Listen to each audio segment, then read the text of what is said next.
సంస్థల ఎన్నికల్లో అని చెప్పేసి చెప్పిందో దానికి కొంత బ్రేక్ పడే అవకాశం ఉంది. ఎందుకంటే కేంద్రమే కులగణన తీసుకుంటే దాని లెక్కల ప్రకారమే ఇవ్వాల్సి వస్తుంది కాబట్టి దానికి కొంత బ్రేక్ పడే అవకాశం ఉంది. మరి ఈ నేపథ్యంలో మరి ఏదైతే జూన్ జూలైలో స్థానిక సంస్థల ఎన్నికలు చేయాలని అనుకుంటున్నారో దానికి ముందుకెళ్ళే అవకాశం ఉందా, మరి దానికి ఏమవుతుంది అనేది కూడా కొంత చర్చనీయాంశమైంది. దాంతోపాటే కేసీఆర్ మొన్న ఏదైతే ఎల్కతుర్తి సభలో మాట్లాడిన తర్వాత మళ్ళీ ఇప్పటి వరకు ఆయన ఒక పార్టీ కార్యకర్త పెళ్లిలో కనిపించారు, మళ్ళా బయటికి రాలేదు. కానీ ఆయన అమెరికాకి వెళ్ళబోతున్నారట. ఒకవైపు ఫోన్ ట్యాపింగ్ సంబంధించిన కేసు ఉచ్చు బిగిస్తూ ఉంది, మరోవైపు కాళేశ్వరం కూడా ఆ కేసు సంబంధించి చాలా విషయాలు బయటపడుతూ ఉన్నాయి, విచారణ తుద్దేశం చేరబోతూ ఉంది. ఈ టైంలో ఆయన అమెరికా వెళ్ళడం వెనుక కారణం ఏందని చెప్పేసి ఒక చర్చ జరుగుతూ ఉంది. దాంతోపాటే నిన్న సిడబ్ల్యూసి మీటింగ్ అయింది, దానికి సీఎం రేవంత్ రెడ్డి కూడా వెళ్ళారు. దాంట్లో ముఖ్యంగా తేలిన విషయం ఏంటంటే మంత్రివర్గం విస్తరణ చేస్తారు అని చెప్పేసి ఆ మంత్రివర్గ విస్తరణ చేయబోతూ ఉన్నారు. అంతా సిద్ధమైంది. 1-2 రోజుల్లో ఎవరెవరికి మంత్రి పదవులు ఇవ్వబోతూ ఉన్నారని కూడా ప్రకటన చేయబోతూ ఉన్నారట. మరి ఎవరెవరు ఆ లిస్టులో ఉన్నారు, ఎవరికి మంత్రి పదవులు ఇస్తారు, మరి ఆశావాహులకు ఏం సమాధానం చెప్తారు, ఎట్లా లాలిస్తారు, ఎట్లా బుజ్జగిస్తారు అనేది కూడా ఇక కాంగ్రెస్ పార్టీ ముందున్న ఒక ప్రస్తుతం అయితే ఒక స్పెషల్ అండ్ ఎమర్జెన్సీ టాస్క్ అని చెప్పొచ్చు. మరోవైపు పాకిస్తాన్ ఇండియా బార్డర్లో ఇప్పటికే భద్రతా దళాలు సిద్ధమైనవి. ఆడ సంబంధించి 2 వైపులా యుద్ధ మేఘాలు అయితే కమ్ముకున్నాయని చెప్పొచ్చు. రాఫెల్ విమానాలు కూడా మోహరించినాయి భారత సైన్యాలు.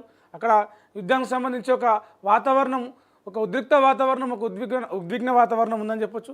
ఈ అంశాలు అన్నిటి గురించి మాట్లాడుకునే ముందు ఈరోజు హెడ్లైన్స్ ఏందో చూద్దాం. ముందుగా తొలి వెలుగులో చూస్తే త్వరలో కొత్త మంత్రులు, క్యాబినెట్ విస్తరణకు రెడీ, 2-3 రోజుల్లో లిస్టు ప్రకటన, వెంటనే ప్రమాణ స్వీకారం. ఢిల్లీలో సీఎం రేవంత్ బిజీ. సిడబ్ల్యూసీ మీటింగ్కు హాజరు, విస్తరణపై పార్టీ పెద్దలతో చర్చలు. జాబితాలో వివేక్, శ్రీహరి, రాజగోపాల్ రెడ్డి, ఆది శ్రీనివాస్, బాలు నాయక్, మీరాలి ఖాన్కు చోటు దక్కే ఛాన్స్. కులగణనపై కేంద్ర నిర్ణయంతో పార్టీల్లో జోష్. తెలంగాణ రోల్ మోడల్ అని ప్రచారం. ఇదే ఊపులో మంత్రివర్గ విస్తరణకు ప్లాన్. 200 కోట్ల రూపాయలు విలువ చేసే భూమి కబ్జా చేసినట. షేక్పేట మండలం ఫిలింనగర్లో భూ ఆక్రమణలు. 2 ఎకరాల ప్రభుత్వ భూమి అన్యక్రాంతం. కాంపౌండ్ వాల్ నిర్మాణంపై స్పందించని అధికారులు. కలెక్టర్కు మాజీ ఎమ్మెల్యే చింతల ఫిర్యాదు. వెంటనే స్థల పరిశీలన చేయండి, అక్రమార్కులపై కేసులు పెట్టాలని చెప్పేసి కలెక్టరు ఆదేశాలు ఇచ్చిందట. ఇక మెట్రో బాధుడు 500 కోట్లు ఛార్జీల పెంపు. మెట్రో ఛార్జీలు పెంచేందుకు సిద్ధమైంది. మెట్రో సంబంధించిన యాజమాన్యం 40% వరకు పెరిగే ఛాన్స్ ఉందట. గరిష్ట ఛార్జీ 100 రూపాయలు చేసే దిశగా ఆలోచిస్తూ ఉన్నారట. ఇప్పటికే గవర్నమెంట్ గ్రీన్ సిగ్నల్ ఇచ్చింది. 6500 కోట్ల నష్టాల్లో ఉందట మెట్రో. ఈ నష్టాల భర్తీకే ఛార్జీలు పెంచుతున్నామని చెప్పేసి కూడా చెప్తా ఉన్నారు. ఇక డేంజర్ బెల్. రాష్ట్రంలో మండుతున్న ఎండలు. అన్ని జిల్లాల్లోనూ 40 డిగ్రీలకు పైగా ఉష్ణోగ్రతలు. రానున్న 3 రోజులు మరింత పెరిగే ఛాన్స్. పలు జిల్లాల్లో ఈదురుగాలులతో వానలు. వాతావరణ శాఖ అలర్ట్. ఇక అఘోరి శ్రీనివాస్ ఎవరైతే ఉన్నారో ఆయనకు సంబంధించిన రిమాండ్ను పొడిగించింది న్యాయస్థానం. అఘోరి ఇక జైల్లోనే రిమాండ్ పొడిగించిన న్యాయస్థానం. విచారణలో వెలుగులోకి కీలక విషయాలు. అఘోరి వెనుక బిజినెస్ మ్యాన్. తలసానికి షాక్. గొర్రెల స్కామ్లో ఏసీబీ దూకుడు. దళారి మొయినుద్దీన్ అరెస్టు, విచారిస్తున్న పోలీసులు. రాఫెల్ విమానాలు రెడీ. పాక్ పైకి దూసుకెళ్లేందుకు సిద్ధం. ఏ క్షణమైన యుద్ధానికి ఛాన్స్. గంగా ఎక్స్ప్రెస్ వేపై యుద్ధ విమానాల ట్రయల్స్. ప్రత్యామ్నాయ ల్యాండింగ్కు ప్రాక్టీస్. వాయుసేన ఆధీనంలోకి ఎక్స్ప్రెస్ వే.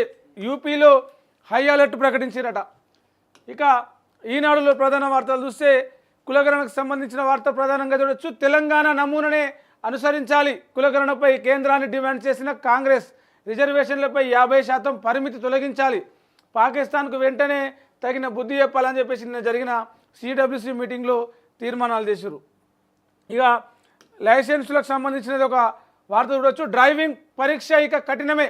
ట్రాక్ కన్నా ముందు సిమ్యులేటర్పై నైపుణ్యాన్ని శాస్త్రీయంగా పరీక్షించే విధానం రాష్ట్రంలో 18 ఆర్టీఓ కార్యాలయాల్లో అమల్లోకి తెచ్చే యోచన. ఇక నిన్న ప్రధాని మోడీ అమరావతికి వచ్చిండు, ఏపీలో పర్యటించారు. దానికి సంబంధించిన వార్త. అమరావతి ఓ అధునాతన శక్తి, దేశానికే మార్గదర్శకంగా రూపొందుతుంది. ఏపీ ఇప్పుడు సరైన మార్గంలో ప్రయాణిస్తుంది. ఎన్టీఆర్ కలలుగన్న వికసిత్ ఆంధ్రప్రదేశ్ను నిజం చేస్తాం. రాజధాని పునర్నిర్మాణ పనుల ప్రారంభ సభలో ప్రధాని మోడీ. 908 కళాశాలలు 3,93,000 సీట్లు 3 విడతలుగా దోస్త్ షెడ్యూల్ విడుదల. నేటి నుంచి రిజిస్ట్రేషన్. జూన్ 30న తరగతులు స్టార్ట్ అవుతాయంట. ఇక ఆస్తుల జప్తు దిశగా అడుగులు. గొర్రెల పంపిణీ కుంభకోణంలో కీలక పరిణామం. ప్రధాన నిందితుడు మొయిదుద్దీన్ చుట్టూ ఏసీబీ ఉచ్చు. రైట్. ఇక ఆంధ్రజ్యోతిలో చూస్తే సంబంధించిన రిజర్వేషన్లకు సంబంధించిన వార్తనే ప్రధానంగా అనిపిస్తుంది. రిజర్వేషన్లపై 50% పరిమితిని తొలగించాలని చెప్పేసి నిన్న సిడబ్ల్యూసీ మీటింగ్లో తీర్మానం చేశారు. ఇక ఇక్కడ మోడీ చేసిన కామెంట్, అమరావతికి ఆంధ్రప్రదేశ్కు అండగా నిలుస్తా. చంద్రబాబు రాకతో దుష్టగ్రహాలు తొలగిపోయాయి. స్వర్ణాంధ్ర పాలనకు అమరావతి శక్తి. ఐటీ, ఏఐ, విద్యా వైద్యానికి లీడింగ్ సిటీగా అమరావతి ఉంటుందని చెప్పేసి నిన్న ఆయన మాట్లాడుతూ కామెంట్ చేసిండు. ఇక సీఎం రేవంత్ ఎక్స్ వేదికగా చేసిన ఒక పోస్టు, దేశానికే రోల్ మోడల్గా నిలిచిన రాష్ట్రం తెలంగాణ ప్రతిష్టను దేశ స్థాయిలో చాటిన అందరికీ అభినందనలు అని చెప్పేసి ఆయన పోస్ట్ని ఒక వార్తగా ఇక్కడ తీస్తున్నారు. ఇంకోటి చూస్తే గవర్నర్కు కాంగ్రెస్ బీసీ నేతల ధన్యవాదాలు. మహేష్ గౌడ్ నేతృత్వంలో జిష్ణుదేవ్ను కలిసిన నేతలు బీసీ బిల్లును ఆమోదించి రాష్ట్రపతికి పంపినందుకు కృతజ్ఞతలు తెలిపి సన్మానం చేసిరు. ఇక 10 రోజులు 10 లక్షల సైబర్ దాడులు. ఏదైతే పహల్గం ఇష్యూ జరిగిందో దాని తర్వాత పాక్ హ్యాకర్లు రెచ్చిపోయినారు. భారత రక్షణ, టెలికాం, రవాణా, విద్యా రంగాల వెబ్ సర్వర్లలోకి చొరబడేందుకు ప్రయత్నించారట. పాకిస్తాన్తో పాటు బంగ్లాదేశ్, మొరాకో, మధ్యప్రాచ్య దేశాల్లో కూడా తిష్టవేసి సైబర్ దాడులు చేస్తూ ఉన్నారట. పాక్ ప్రధాని షెహబాజ్ యూట్యూబ్ ఛానల్పై భారత్లో నిషేధం విధించారు. ఆర్థిక దిగ్బంధనంలో పాకిస్తాన్. కేంద్రం వ్యూహ రచన. FATF గ్రే లిస్టులో పాక్ను తిరిగి చేర్చేలా యత్నాలు ఫలిస్తే ఆ దేశానికి విదేశీ పెట్టుబడులన్నీ కూడా బంద్ అయితేత. IMF ఆర్థిక ప్యాకేజ్, ఇంటర్నేషనల్ మానిటరీ ఫండ్ సంబంధించిన ప్యాకేజీని కూడా అడ్డుకుంటేందుకు ఇండియా ఒక ప్లానింగ్ అయితే చేస్తూ ఉంది. పెద్దపల్లి ఎయిర్పోర్టు బసంత్ నగర్లో కాదు, అంతర్గాంలో 591 ఎకరాల గుర్తింపు. కేంద్రానికి నివేదిక. ఆ భూములకు సంబంధించి నిన్న కేంద్ర బృందం కూడా పరిశీలించింది. గొర్రెల స్కామ్ కేసు నిందితుడు మొయినుద్దీన్ ఇంట్లో ఏసీబీ సోదాలు. కీలక బ్యాంకు లావాదేవీలు గుర్తింపు. 700 కోట్ల కుంభకోణం అని చెప్పేసి కూడా గతంలోనే తేల్చారు. ఇక హెచ్సియుకు సంబంధించిన వార్త, కంచగచ్చిబౌలి భూములపై కొత్త CS సమీక్ష. వివాదానికి సంబంధించి వివిధ అంశాలపై చర్చ. కాళేశ్వరం బ్యారేజీలపై దిద్దుబాట. NDSA నివేదిక అధ్యయనానికి కమిటీ. సత్వర సిఫార్సులకు ప్రభుత్వం ఆదేశాలు జారీ చేసింది. ఇక ఎకరానికి 68 బస్తాలు DRR ధాన్ 75 రకం వరి వంగడంతో రైతులకు అధిక దిగుబడి వస్తుందట. ఈ రకానికి కంకికి అంటే ఒక్క వరి కంకికి 380 నుంచి 400 గింజలు ఉంటాయట. వచ్చే 2 ఏళ్లలో 1000 గింజలు పండే మరో రకాన్ని కూడా అందుబాటులోకి తీసుకొస్తారట. అప్పుడు ఎకరానికి 144 బస్తాలు పండించవచ్చట వరి. IIRR సంబంధించిన శాస్త్రవేత్తలు ఈ కొత్త వరి వంగడాన్ని కనుగొన్నారు. ఇక పాలకు పాలు, నీళ్లకు నీళ్లు వేరు చేస్తాం. గ్రూప్ 1 వేల మందికి సంబంధించిన అంశం. ఏళ్లుగా వేచి ఉన్నారు, తొందరపాటు వద్దు. సమగ్రంగా విచారించి నిర్ణయం. రీకౌంటింగ్లో ఒక్కొక్క అభ్యర్థికి 60 మార్కులు తగ్గినాయట. ఆ అభ్యర్థిని ప్రతివాదిగా చేర్చాం పిటిషనర్లు. ఇది నకిలీ మేమో. మరో పిటిషన్లో ఇలా చేసి కొందరు దొరికిపోయారు. TGPSC ఆ అభ్యర్థి జవాబు పత్రాలు సమర్పించాలన్న కోర్టు. నియామక పత్రాలు ఇవ్వొద్దన్న మధ్యంతర ఉత్తర్వులు కొనసాగింపు. జూన్ 11 తారీఖు నాటికి ఈ TGPSCకి సంబంధించిన గ్రూప్ 1 పరీక్షల కేసు ఏదైతుందో జూన్ 11కి వాయిదా వేసిరు. అంటే ఈ మధ్యకాలంలో మే మొత్తం కూడా వేసవి సెలవులు ఉంటాయి కాబట్టి కోర్టులకి. ఇక భూభారత్కి సంబంధించిన వార్త, భూభారతితో సమస్యలు తీరైన విధి విధానాలపై వివరంగా చెప్పేవారేరి. అవగాహన సదస్సులో భూ సమస్యలపై అనేక సందేహాలు వెలిబుచ్చిన రైతులు, నివృత్తి చేయలేకపోతున్న తహసీల్దారులు. ఆ సందేహాలకు భూ నిపుణుడు సునీల్ సమాధానాలు చెప్పినంట. అంటే భూభారత్ అనేది ఎట్లా పనిచేస్తుంది, ఏం కథ, దాంట్లో ఏముండయి, డౌట్లు వస్తే ఎవరిని అడగాలి, సమస్యలు వస్తే ఎవరిని సంప్రదించాలనే విషయాలు రైతులందరూ అడిగితే అధికారులు, తహసీల్దారులు దానికి సంబంధించిన డీటెయిల్స్ కావచ్చు, రైతుల ప్రశ్నలకు సమాధానాలు చెప్పలేకపోతున్నారట. మరి వాళ్ళకు పూర్తిగా ట్రైనింగ్ ఇచ్చి ఆ భూభారతి పోర్టల్ను దాని మీద పూర్తిగా అవగాహన చెప్పి ఆ పోర్టల్ను ప్రారంభిస్తే బాగుండేది. ఇక విచారణ వాయిదా. గ్రూప్ 1పై హైకోర్టు తీర్పు సస్పెన్స్. జూన్ 11కు వాయిదా. ప్రభాకర్ రావుకు బిగ్ షాక్. ముందస్తు బెయిల్ పిటిషన్ కొట్టివేసిన కోర్టు. ఏసీబీ కస్టడీకి హరిరామ్ అదుపులోకి తీసుకున్న ఏసీబీ 5 రోజుల కస్టడీకి అనుమతించిన కోర్టు. అక్రమార్జనపై విచారించనున్న అధికారులు. ఇక ఆధునిక ప్రదేశ్ ఘనంగా అమరావతి పునఃప్రారంభోత్సవం హాజరైన ప్రధాని మోడీ, సీఎం చంద్రబాబు. ఆంధ్ర యువత కలలను అమరావతి నెరవేరుస్తుంది. ఐటీలో చంద్రబాబు బేష్, ఒకప్పుడు నేను పరిశీలించా. తెలుగులో కాసేపు స్పీచ్ అదరగొట్టిన మోడీ. 5 ఏళ్ల జగన్ పాలనపై చంద్రబాబు, పవన్ విమర్శలు. అంతా ఆచితూచి, slow and study, win the case. కొలిక్కి వచ్చిన కాళేశ్వరం కమిషన్ విచారణ. త్వరలోనే బీఆర్ఎస్ పెద్దకు పిలుపు. చివరి దశకు ఫోన్ ట్యాపింగ్ వ్యవహారం. ప్రభాకర్ రావుకు మూసుకుపోయిన దారులు. తాజాగా గొర్రెల స్కామ్ కేసులో A1 అరెస్ట్. తర్వాత సూత్రధారుల వంతే. కార్ రేస్, జీఎస్టీ కేసులపైన జాగ్రత్తగా ముందుకు. ఆలస్యమైనా సరే పక్కాగా అష్టదిగ్బంధం చేసేలా అడుగులు వేయాలని చెప్పేసి ప్రభుత్వం ప్లాన్ చేస్తూ ఉన్నది. ఇక తెలంగాణ కులగణన కేంద్రం ఫాలో కావాలని చెప్పేసి సిడబ్ల్యూసి తీర్మానం చేసింది. శాస్త్రీయంగా తెలంగాణ ప్రభుత్వం కులగణన చేసింది. దేశానికే రాష్ట్రం రోల్ మోడల్గా నిలవడం సంతోషంగా ఉందని చెప్పేసి రేవంత్ రెడ్డి ఎక్స్లో పోస్ట్ పెట్టినారు సీఎం. రాహుల్ గాంధీదే కులగణన క్రెడిట్. కామారెడ్డి డిక్లరేషన్కి అనుగుణంగా బీసీలకు 42% రిజర్వేషన్లు. ఇక బందోబస్తు పక్కాగా. మిస్ వరల్డ్ పోటీలకు పటిష్ట భద్రత. ఏమాత్రం ఏమరపాటు వద్దు. సమీక్షా సమావేశంలో డీజీపీ జితేందర్ బందోబస్తుకు సంబంధించిన ప్రకటన చేసి మిస్ వరల్డ్ పోటీలతో లాభమే. హైదరాబాద్ మిస్ వరల్డ్ లిమిటెడ్ సీఈఓకు నిన్న ఆయన హైదరాబాద్కు వచ్చారు. దానికి సంబంధించిన మిస్ వరల్డ్ పోటీలు నిర్వహించడం వల్ల తెలంగాణకు, హైదరాబాద్కు లాభమే, పెట్టుబడులు వస్తాయని చెప్పేసి కూడా కామెంట్ చేశారు. డైలమాలో మెడికల్ బోర్డు. ఆ 1000 మందికి వెయిటేజ్ ఇవ్వాలా వద్దా? ఉద్యోగాలు పొందిన వాళ్ళు మళ్ళీ దరఖాస్తు. వెయిటేజ్ క్లెయిమ్కు కూడా అప్లై. లీగల్ ఒపీనియన్కు వెళ్ళిన సర్కార్. ఈ నెల 5కు నర్సింగ్ ఆఫీసర్స్, 12వ తారీఖు నాటికి ల్యాబ్ టెక్నీషియన్స్ ఫలితాలు వస్తాయట. నాడు నిర్లక్ష్యం. మరి ఇప్పుడైనా అభివృద్ధికి నోచుకొని ప్రాజెక్ట్ నివేదిక సమర్పించినా పట్టించుకొని పాత ప్రభుత్వం. గతంలో ఎడమ కాలువకే మోక్షం, కుడి కాలువపై ఏళ్లుగా నిర్లక్ష్యం. కాంగ్రెస్ ప్రభుత్వం దృష్టి పెట్టాలని చెప్పేసి వరుసగా లెటర్లు అందుతున్నాయంట. ఇక హరీష్ రావు కాంగ్రెస్ బీజేపీల మీద ఫైర్ అయ్యిండు. చూద్దాం. మోసం చేయడంలో బీజేపీ కాంగ్రెస్ ఒకటే. బసవేశ్వర సంగమేశ్వర ప్రాజెక్టు సంగతి ఏంటి? ఎందుకు పనులను పక్కన పెట్టేశారు? కాంగ్రెస్ ప్రభుత్వంపై హరీష్ రావు ఫైర్. బీజేపీ తెలంగాణ అభివృద్ధిని మర్చిందని విమర్శ. ఇక కిషన్ రెడ్డికి సంబంధించిన స్టేట్మెంట్. అభివృద్ధి అంటే హైటెక్ సిటీనే కాదు, ఓల్డ్ సిటీ, గౌలిగూడ, అంబర్పేట్ కూడా కీలకమే. నిధుల కొరత లేకుండా చూడాలి. రాష్ట్రానికి రావాల్సిన నిధులకు పూర్తి సమాచారాన్ని సమర్పించాలని చెప్పేసి ఆయన మాట్లాడిండు. ఇక నటుడు విజయ్ దేవరకొండ మీద కేసు అయింది, అట్రాసిటీ కేసు. నిన్న ఆయన మొన్న ఒక రెట్రో సినిమాకి సంబంధించి ఫంక్షన్లో మాట్లాడుతూ ఆ గిరిజనులు, ట్రైబల్స్ మీద చేసిన వ్యాఖ్యల పట్ల ఆ ట్రైబల్స్ లాయర్స్ అసోసియేషన్ ఏదైతే ఉందో వాళ్ళు ఎస్ఆర్ నగర్లో పోలీసులకు ఫిర్యాదు చేశారు. దానికి సంబంధించి కేసు నమోదయ్యే అవకాశం ఉంది. ఇక పార్టీ ఏదైనా సంస్థాగతమైన బీఆర్ఎస్లో సభ్యత్వాల నమోదు ఎప్పుడు? రాష్ట్ర కార్యవర్గానికి 8 ఏళ్ళు. కాంగ్రెస్లోనూ కార్యవర్గం లేక సమస్యలు. బీజేపీలో అయితే అంతా అయోమయం. రాష్ట్ర అధ్యక్షుడు ఎన్నికపై సతమతం. పార్టీల్లో రాష్ట్ర, జిల్లా, మండల కార్యవర్గాల నియామకాలు ఎప్పుడు ఏ పార్టీలో కూడా అటు కాంగ్రెస్, బీజేపీ, బీఆర్ఎస్ రాష్ట్రంలో ఉన్న ప్రధాన పార్టీలకు జిల్లా, మండల కార్యవర్గాలు లేవు. రాష్ట్ర అధ్యక్షుడు కూడా బీఆర్ఎస్కు సంబంధించిన జరిగి 8 ఏళ్ళు అయితే ఉంది. సంబంధించి బీజేపీలో అయితే 4 పేర్లు వరుసగా వినిపిస్తూ ఉన్నాయి. కాంగ్రెస్ పార్టీలో పీసీసీ చీఫ్ ఉన్నప్పటికీ కూడా వర్కింగ్ ప్రెసిడెంట్ల నియామకము బ్రేక్ అయితే ఉంది. ఇతర కార్యవర్గాలు కూడా సంబంధించి నియామకాలు అనేది కొంత బ్రేక్ చేస్తూ ఆపుతూ వస్తూ ఉన్నారు. ఇక ఇంకో వార్త. ఆరోగ్య బీమాకు గ్రహణం. జిహెచ్ఎంసీ ఉద్యోగులకు శాపం. ట్రయల్ బ్లేస్ సంస్థకు బాధ్యతలు. ఏటా చెల్లించాల్సిన ప్రీమియం 6.91 కోట్లు.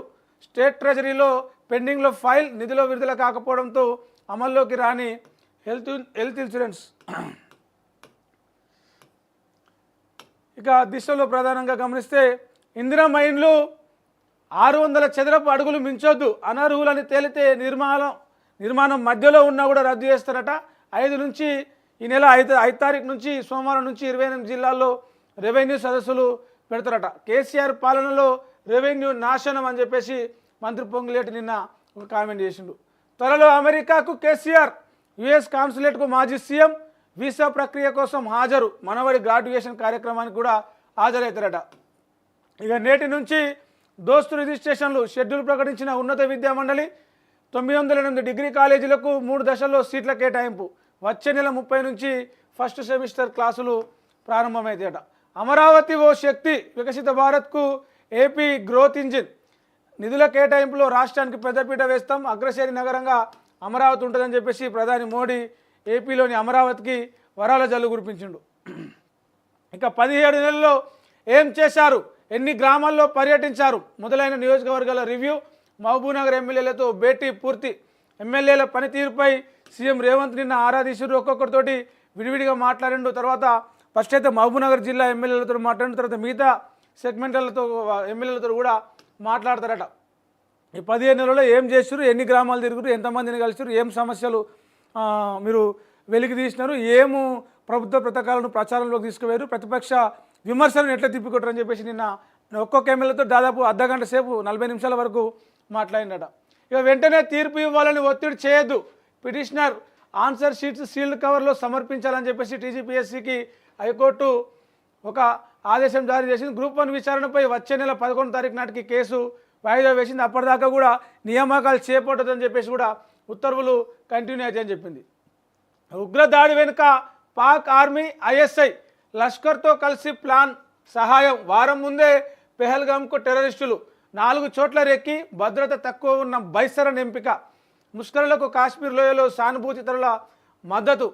ఎన్ఐఏ ప్రాథమిక నివేదికలో కీలక వివరాలు. 2800 మందిని ప్రశ్నించిన దర్యాప్తు సంస్థ. పాక్పై ఫైనాన్షియల్ స్ట్రైక్. ఎఫ్ఏటిఎఫ్లో ఆదేశాన్ని చేర్చేలా. ఎఫ్ఏటిఎఫ్ అంటే దీనికి సంబంధించిన పాకిస్తాన్కి ఏదైతే నిధులు దానికి సంబంధించిన ఆర్థిక సహకారం ఉంటుందో ఆ టీంలో దానికి ఆపేలా ఉండేటువంటి ఆ టీంలో ఆ దేశాల లిస్టులో పాకిస్తాన్ను చేర్చేలాగా భారత్ ప్రయత్నం చేస్తూ ఉంది. పాక్పై దాడి చేస్తే భారత ఈశాన్య రాష్ట్రాలు ఆక్రమిస్తామని చెప్పేసి బంగ్లా చీఫ్ అడ్వైజర్ యూనస్ అరుణచరుడు వివాదాస్పద వ్యాఖ్యలు చేసింది నిన్న. ఇక మీరు బంగ్లాదేశ్ ఆడంగా ఆక్రమిస్తుంటే ఈ విధంగా భారత సైన్యం ఇట్లా కళ్ళు మూసుకొని సపోర్ట్ కొట్టుకుంటూ కూర్చుంటుంది. ఒకే రోజు 2 పరీక్షలు. 25న డిఈఈ సెట్, ఇంటర్ మ్యాథ్స్ పరీక్ష తేదీ మార్చాలని విద్యార్థుల విజ్ఞప్తి. Prabhakar Rao bail petition కొట్టివేత. Phone tapping కేసులో ఎస్ఐబి మాజీ చీఫ్కు షాక్ ఇచ్చిన హైకోర్టు. ఏసీబీ కస్టడీకి మాజీ ఈఎన్సీ హరిరామ్ 5 రోజుల పాటు విచారణ. 6వ తేదీ వరకు పర్మిషన్ ఇచ్చిన కోర్టు. అధికారం దూరమైనాక సామాజిక తెలంగాణ గుర్తొచ్చిందా?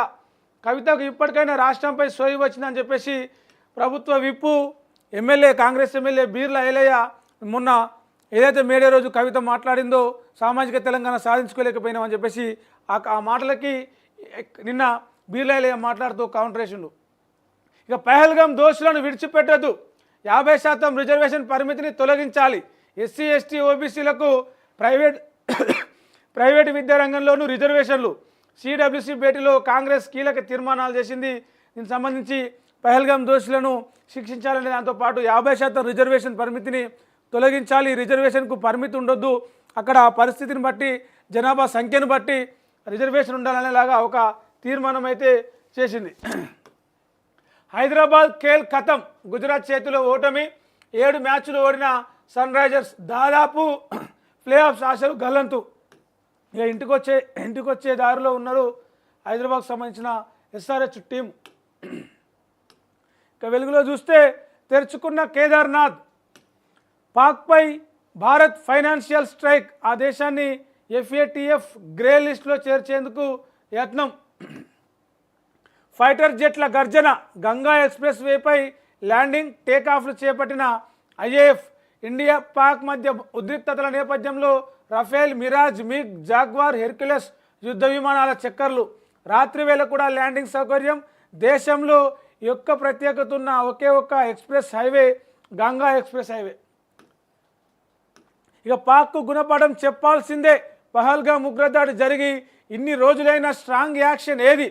కేంద్రం ఏ చర్యలు తీసుకున్నా మద్దతిస్తాం ప్రకటించిన సిడబ్ల్యూసీ. కులగణనకు టైం లైన్ పెట్టాలని చెప్పేసి కూడా నిన్న సిడబ్ల్యూసీలో ఒక తీర్మానం చేశారు.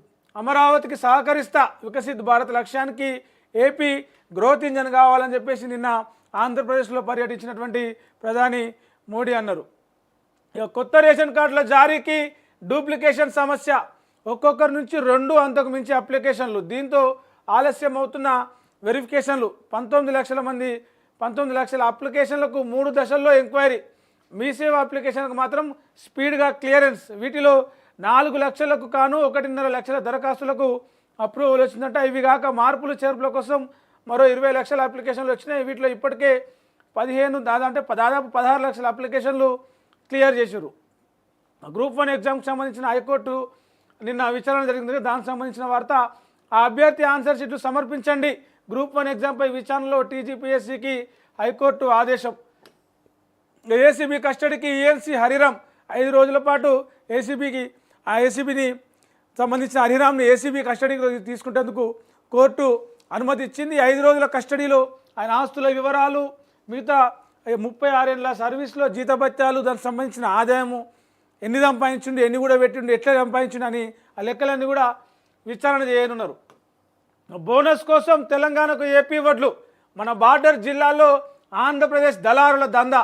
ఆ రాష్ట్రంలో తక్కువకు కొని మన ఐకేపీ కేంద్రాల్లో విక్రయం. కొనుగోలు సెంటర్ల నిర్వాహకులతో కుమ్మక్కు. 3 రోజుల కింద హాలియా మార్కెట్కు ఏపీ నుంచి 50 లారీలు. ఎంక్వైరీ ప్రారంభించిన అధికారులు వాడపల్లి వద్ద 7 లారీలు సీజ్. బార్డర్లో చెక్పోస్టులు, లారీలను అనుమతించాలని చెప్పేసి డ్రైవర్ల ఆందోళన. రైట్, ఇక నమస్తే తెలంగాణలో చూస్తే ధాన్యం కేంద్రాల్లో నిన్న వడగండ్ల వాన, అంటే ఎప్పుడు వర్షం వస్తుందో తెలియని అకాల వర్షాలు, షెడుపు వానలు అంటారు కదా, ఆ వానలతోటి వర్షాలు వచ్చి ఎక్కడికక్కడ ధాన్యం కేంద్రాల్లో ఉన్న ధాన్యం అంతా కూడా తడిసిపోయింది. మరోవైపు ఇక్కడ రైస్ మిల్లో ముందర మా ధాన్యం కొంటలేరని చెప్పేసి నారాయణపేట జిల్లా ఏదైతే ఉందో మహబూబ్నగర్, ఉమ్మడి మహబూబ్నగర్లో నారాయణపేట జిల్లాకు సంబంధించి రైతులు రోడ్డు మీదనే ధాన్యం ట్రాక్టర్లు పెట్టుకొని ధర్నాకు దిగురు. తరలని ధాన్యం, తడిపిన వర్షం, నిలిచిన కొనుగోళ్లు, ముంచిన వాన, కల్లాల నిండా కర్షకుల కన్నీళ్ళే. అకాల వర్షంతో అన్నదాతకు తీవ్ర నష్టం. చెడగొట్టు వానతో ఆగమైన రైతాంగం. సెంటర్లలో తడిసి ముద్దైన ధాన్యం. వరదలో మునిగిన వడ్లను చూపుతూ కళ్ళల్లో నీళ్లు తీసుకుంటున్న రైతులు. ఇక మిర్చి, మామిడికి సంబంధించిన ఈ గాళ్ళకైతే రాలిపోయి ఖరాబ్ అయ్యే పంట గురించి అయితే చెప్పాల్సిన అవసరమే లేదు. పేదోళ్ళకే ఇండ్ల, పెద్దలకు ఇవ్వరా, ఉన్నోళ్ళకే ఇంద్రమయంలు ఇస్తారా? నిలదీస్తున్న ప్రజలు. గ్రామాల్లో నిరసనలు, నిత్యం ఉధృతమవుతున్న ఆందోళనలు. అధికారుల నిలదీత. గ్రామ పంచాయతీల ఎదుట ధర్నా చేస్తున్నారట. బీఆర్ఎస్ సభకు వెళ్ళినందుకు ఇందిరమ్మ ఇల్లు కట్ చేసినట్టుగా వీళ్ళకు. ఇద్దరు కూడా దివ్యాంగులే. దీనికి సంబంధించిన వాళ్ళకి ఇందిరమ్మ ఇల్లు మంజూరైంది. అయితే బీఆర్ఎస్ సభకు వెళ్ళినందుకు మొన్న వచ్చిన లిస్టులో దాని ఏమంటారు, మంజూరైన ఇల్లు కూడా కట్ చేసిరట. ఇక గ్రూప్ 1లో తప్పు మీద తప్పు. హైకోర్టులో వాడివేడిగా వాదనలు. మధ్యంతర ఉత్తర్వుల పొడిగింపు. అభ్యర్థి పూజితారెడ్డి జవాబు పత్రం ఇవ్వాలని టీజీపీఎస్సీకి ఆదేశం. విచారణ 11కు వాయిదా, జూన్ 11కి. తెలంగాణ పాలన బాబు బాటలు. ఆయన కనుసైగల్లోనే కదులుతున్న ఫైళ్లు. ఆంధ్ర క్యాడర్ రిటైర్డ్ ఐఏఎస్కు Telangana CMO steering post. Babu చెప్పిన వారికే మూసి కాంట్రాక్టు. ఊరు పేరు లేని ఉర్సాతో ఒప్పందం. భద్రత లేని భాగ్యనగరం అని చెప్పేసి కూడా ఇంకో వార్త రోజు మనం కూడా మొన్ననే మాట్లాడుకున్నాం. ఎక్కడ పడితే అక్కడ హత్యలు అవుతున్నాయి, అత్యాచారాలు అవుతున్నాయి, ఆత్మహత్యలు అవుతున్నాయి. నిన్నైతే పోలీసుల ముందే ఏకంగా హైత్నగర్లో కోయడకు సంబంధించి ఒక ఫామ్ హౌస్, ఆ ఫ్లాట్ల ఓనర్లకు సంబంధించి 2 వర్గాల మధ్య జరిగిన గొడవలో పోలీసుల ముందే కత్తులు, గొడ్డళ్లతోటి, రాళ్లతోటి దాడి చేసుకున్నారు. కుటుంబంతో కలిసి స్వేచ్ఛగా బయటకు వెళ్ళలేని పరిస్థితులు. భద్రతను గాలి కొదిలిన సర్కారు. పూటకో చోట అఘాయిత్యాలు. కుటుంబంతో ఉన్న యువతిని వెంబడించి వేధించిన ఆకతాయిలు. నన్నే నీ భర్తను చేసుకో, ఫోన్ నెంబర్ ఇవ్వంటూ భర్త ఎదుటే భార్యకు వేధింపులు. బీరు బాటిళ్లు పట్టుకొని అటకాయింపు. బేగంపేట నుంచి రహమత్ నగర్ వరకు వెంటపడి మరీ భర్త మీద దాడి చేసినట్టు 3 అరెస్టు. మధురనగర్ ఠాణాలో కేసు నమోదైంది. రైట్, ఇవి ప్రధానంగా ఈరోజు చూస్తే అన్ని పేపర్లలో, అన్ని పేజీల్లో ఉన్నటువంటి ప్రధాన హెడ్లైన్స్. ఇక డీటెయిల్స్లోకి వెళ్దాం ఒకసారి.